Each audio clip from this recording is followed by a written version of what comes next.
Gwalior cyber crime police ने एक बड़ी कार्रवाई करते हुए म्यूल अकाउंट खरीदने बेचने वाले गिरोह के 2 सदस्यों को गिरफ्तार किया है। 23 दिसंबर को इस मामले में पुलिस द्वारा 7 आरोपी गिरफ्तार किए गए थे। दोनों आरोपी विदेशी साइबर फ्रॉडस्टर से व्हाट्सएप के माध्यम से कनेक्ट थे। इन आरोपियों के नाइजीरिया, कैमरून और चीन में बैठे साइबर ठगों से सीधे संपर्क थे। पुलिस द्वारा पकड़े गए ठगों से जेल में मिलने आए गुजरात के इन युवकों को पुलिस ने पकड़ लिया। इनके नाम शैलेंद्र पटेल और मुकेश चौधरी बताए गए हैं। दोनों ही राजस्थान और गुजरात के रहने वाले हैं। इनके कब्जे से 5 मोबाइल, 2 लैपटॉप, एटीएम कार्ड जब्त किए गए हैं। एडिशनल एसपी सुमन गुर्जर ने यहां बताया कि विदेश में बैठे साइबर ठग नए नए तरीकों से भारत में ठगी की घटनाओं को अंजाम देते हैं। इनमें investment fraud, digital arrest fraud, online gaming, fake ID बनाकर एवं अन्य तरीकों से लोगों के साथ धोखाधड़ी की जाती है। ये लोग ठगी की राशि ट्रांसफर करने के लिए म्यूल अकाउंट का इस्तेमाल करते थे, जो एक बार ठगी की राशि को ट्रांसफर करने के बाद अपने आप बंद हो जाता था। विदेशी साइबर फ्रॉड करने वाले अपने भारत में बैठे साथियों की मदद से बैंक अकाउंट मांगते थे।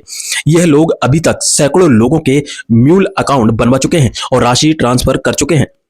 पैसा भेजने के लिए यह लोग क्रिप्टो करेंसी को इस्तेमाल करते हैं। आरोपियों को कोर्ट में पेश करने के बाद पुलिस उनकी रिमांड लेने की तैयारी कर रही है। म्यूल खाते असल में एक, जैसे आप माने, एक ऐसा खाता है जिसका उपयोग, जैसे खाता आपने खुलवाया और उसमें एक बार राशि आई और उस राशि को निकाला और उस खाते को बंद कर दिया। केवल एक विशेष समय पे एक विशेष राशि के आहरण के लिए वो एक खाता खोला जाता है, उसमें एक राशि आती है, वो राशि निकाल दी जाती है, उसके बाद वो खाता बंद हो जाता है।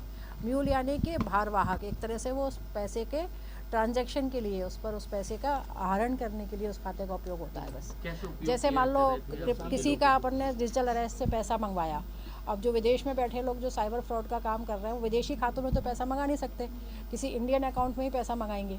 तो एक वो किसी इनोसेंट आदमी हो सकता है या उनके ग्रोह में शामिल आदमी भी हो सकता है, उसको कुछ लालच दे के 10-20-50-10-5 हज़ार का उसका एक खाता खोल लेते हैं और उस खाते में वो साइबर फ्रॉड से प्राप्त पैसा आता है और उस पैसे को उस व्यक्ति से वो निकलवा लेते हैं उसके चेक या एटीएम के माध्यम से, और उसके बाद उस पैसे को निकलवा के उसको उसका कमीशन और खुद अपना कमीशन, और बाद में जो बची हुई राशि है उसको क्रिप्टो करेंसी के माध्यम से संबंधित जो मास्टरमाइंड है साइबर फ्रॉड का, जो विदेश, नाइजीरिया में, चीन में, कैमरून में कहीं बैठा है, उसको ट्रांसफ़र कर दिया जाता है। तो इस प्रकार से जो इसके लिए जो खाते इस्तेमाल किए जाते हैं, जिनमें कि इस तरह का साइबर फ्रॉड से प्राप्त राशि के ट्रांजैक्शन किया जाता है, उनको टेक्निकल लैंग्वेज में म्यूल खाते बोलते हैं। तो इस गैंग का कैसे लेकर जुड़ा, क्या हुआ? हाँ, तो ये 44/25 एक अपराध क्राइम ब्रांच में अपराध पंजीबद्ध हुआ था, जिसमें कि ये म्यूल खाते जो बनाने वाला जो मास्टरमाइंड था सोनू जाटा, उसको और उसके 6 साथियों को गिरफ्तार किया गया था।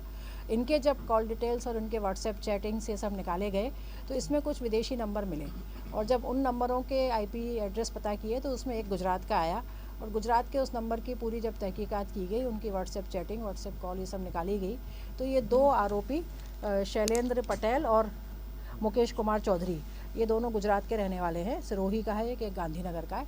इनका पता लगा, इनको कस्टडी में लेकर इनसे पूछताछ की गई तो ये पूरा पता लगा कि इस तरीके से ये लोग पैसे को क्रिप्टो करेंसी के माध्यम से विदेशों में ट्रांसफ़र करते हैं, और इनकी लगातार इनकी बातचीत, इनकी वीडियो कॉलिंग और इनकी चैट वहाँ बैठे हुए साइबर फ्रॉड के इनके जो सरगना हैं उनसे होती है।